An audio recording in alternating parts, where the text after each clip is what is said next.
What's going on, guys? It's Adam P, and welcome back to more Newcastle transfer news. A lot of positive news to get into today, I am glad to be saying. But of course, the negative stuff and the Isak stuff, we'll get it out of the way first. 17 days.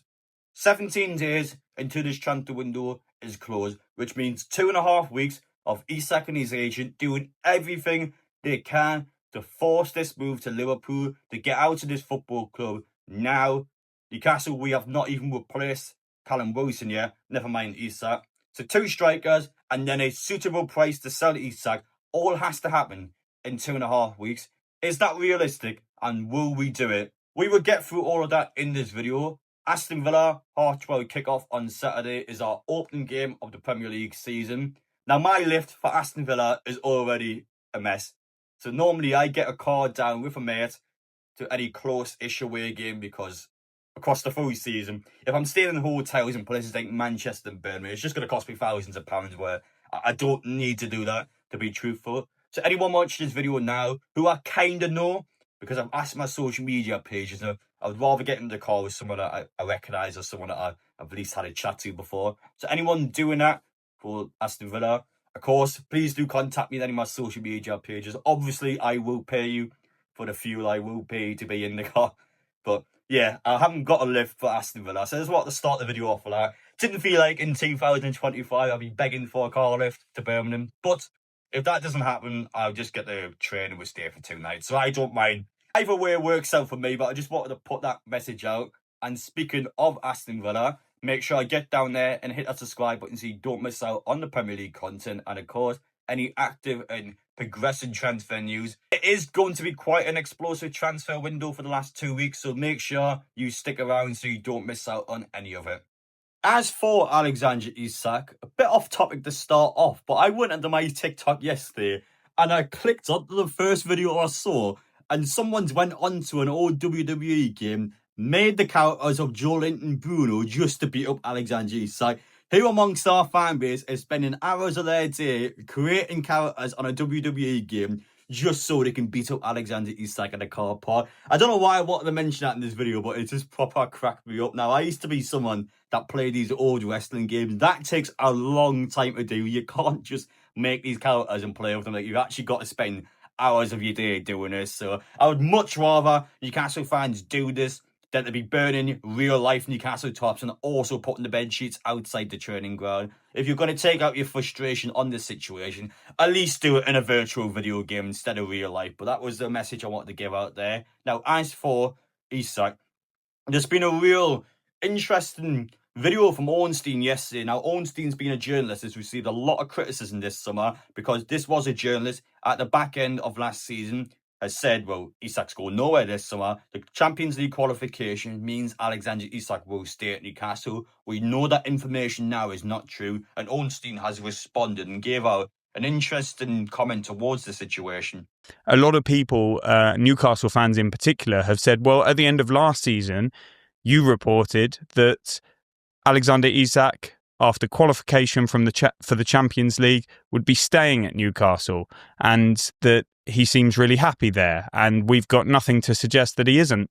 I stand by every word of that. My reporting is always true at the time. It's been very well sourced and is accurate to my and our knowledge at The Athletic. And that was my information then. With time, you expand your information base, you learn things that you maybe didn't at the time, and then you report that information in good faith as well. And in this case, we've learned things that we didn't know then.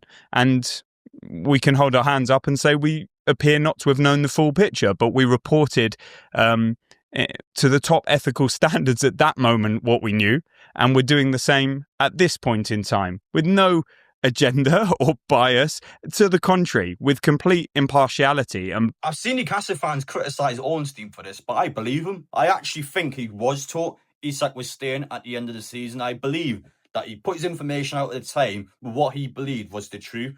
The switch up and the change has happened during this transfer window. His agent, we now know, is the one that is likely pushing the information out to all the journalists to continue this transfer saga when Liverpool hasn't shown any real interest for 2 weeks. Liverpool have put one bid in and walked away. They've never came back. The agent of Alexander Isak is the one that's continuing the narrative, and he's the one that's trying to fish to get Liverpool to come back in.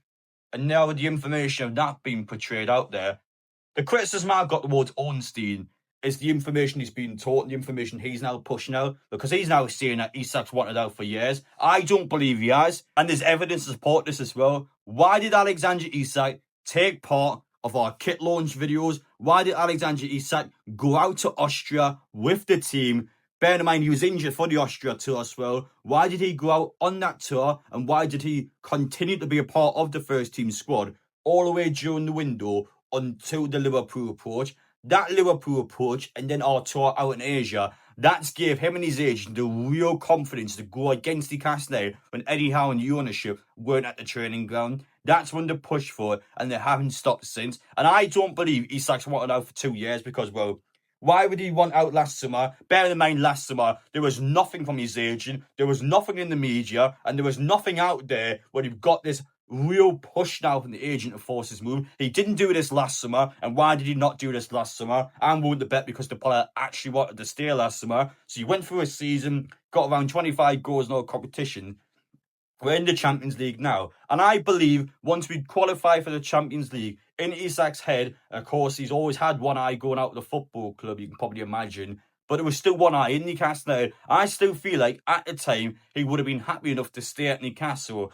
But Liverpool behind the scenes, the agent behind the scenes, and Liverpool's real interest during the transfer window, that's been the spark. That's been the moment where it's just completely went out of his head. And he's got 2 eyes in Liverpool now, and he wants that Liverpool move. That's been the change in attitude, and that's been the change in ship, which means that all these reports about Isak wanting out for over a year now, I don't believe them. I think the agent is the one that's dishing the information out, which is damaging towards his own client, by the way, but his agent is just trying to make Isak sound as bad as possible at Newcastle to make the fans turn against Isak and to get Isak almost do red carpet treatment into Liverpool. He wants Isak to walk into Liverpool at the cheapest possible price because that benefits the agency the most. And he wants his client to get the dream move to Liverpool because it will attract more clients to the agency.